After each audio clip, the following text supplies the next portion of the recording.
Assalamu alaikum, dear aspirants. I hope you are all fine. I am talking about lectureship aspirants.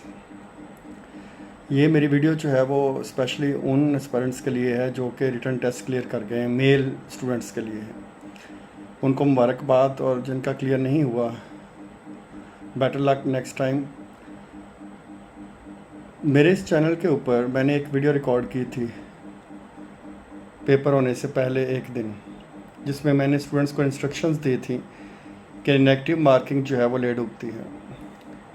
बहुत से students के अच्छे खासे marks आ रहे थे, लेकिन उन्होंने लालच करके ज़्यादा नंबर गेन करने की कोशिश में अपने आप को जो है वो फेल कंसिडर करवाया है। मेरिट कोई नहीं बना ज़्यादा, मेरिट जो है वो 43.75 है मेल एस्पायरेंट्स के लिए, और जो फीमेल एस्पायरेंट्स हैं उनके लिए ये मेरिट इससे भी कम होगा, क्योंकि जो सीट्स हैं वो फीमेल की ज़्यादा हैं, मेल की कम थी।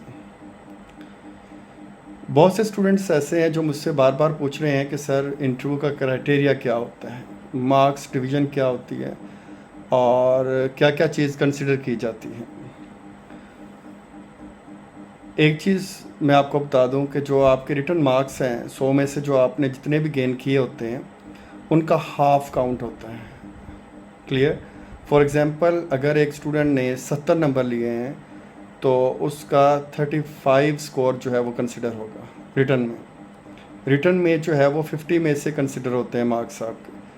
मतलब ये कि जो आपने 100 मार्क्स में से 100 मार्क्स के MCQ वाले पेपर में से मार्क्स लिए होंगे उसके हाफ किए जाएंगे। 50 नंबर वो होते हैं, 40 मार्क्स आपके डिग्रीज़ के होते हैं। और डिग्रीज़ में भी बहुत सी क्वेरीज़ आई मेरे पास कि मार्क्स कैसे कंसिडर होते हैं। देखिए, डिवीज़न के हिसाब से नहीं कंसिडर होते। फॉर एग्ज़ाम्पल, अगर किसी की 2 नंबर से, 5 नंबर से या 10 नंबर से डिवीज़न रह गई है फर्स्ट डिवीज़न, तो ये नहीं कि उसके मार्क्स जो है ना वो डिवीज़न के हिसाब से कटेंगे, ऐसा नहीं होता।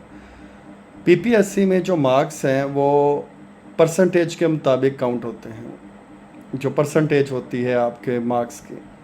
क्लियर? 40 मार्क्स वो हो गए, 50 मार्क्स आपके रिटन एग्ज़ाम के हो गए, और जो 100 मार्क्स हैं वो आपके इंटरव्यू के कंसिडर होते हैं। बेसिकली जो मार्क्स लगते हैं इंटरव्यू में वो 50 के हिसाब से लगते हैं, यानी 50 में से किसी को 35, 40 जितने भी मार्क्स हैं उसको डबल किया जाता है। जैसे रिटन पार्ट का जो एग्ज़ाम होता है, जो रिटन पार्ट होता है उसको जो मार्क्स आप लेते हैं उसमें उनको जैसे हाफ किया जाता है, उसी तरीके से जो आपका इंटरव्यू में स्कोर होता है 50 में से उसको डबल कर दिया जाता है। ओके, तो ये 190 मार्क्स होते हैं जिसके मुताबिक आपका जो है वो इंटरव्यू का क्राइटेरिया आपके सामने है ये। ओके, इसके अलावा बहुत से स्टूडेंट्स ने मेरिट के मतलब बात की। देखें, मेल कैंडिडेट्स का मेरिट हमेशा हाई होता है और फीमेल का मेरिट जो है वो हमेशा डाउन होता है।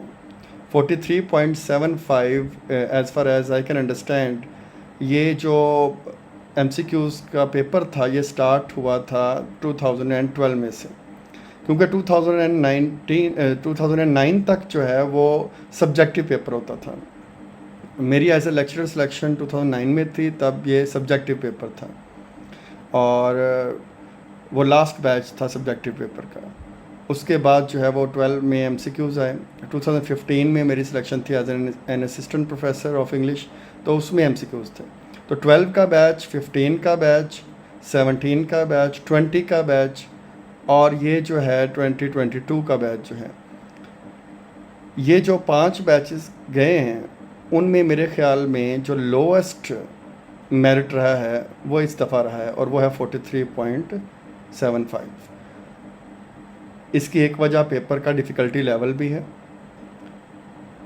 ठीक है, और दूसरे नंबर पे स्टूडेंट्स की अपने लेवल के ऊपर जो है वो केयरलेसनेस भी है कि किस तरीके से उनको बताया गया कि 50 मार्क्स अगर आपके सिक्योर हो रहे हैं या 45 के राउंड आप 45 प्लस जा रहे हैं, इट मींस कि टफ़ पेपर में से ये बहुत अच्छे मार्क्स हैं। खैर,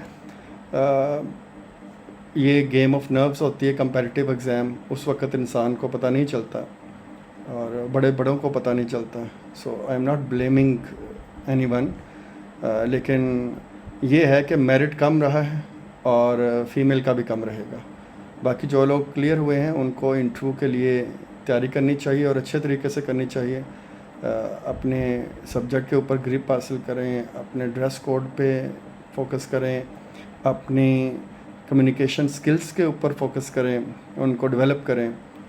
तो मैं तमाम एस्पायरेंट्स जो कि क्लियर हुए हैं उनको मुबारकबाद पेश करता हूँ और उनके लिए बहुत सी नेक ख्वाहिशात कि वो इंटरव्यू में भी अच्छा करें और एलोकेशन लें। दुआ में याद रखिएगा। Thank you.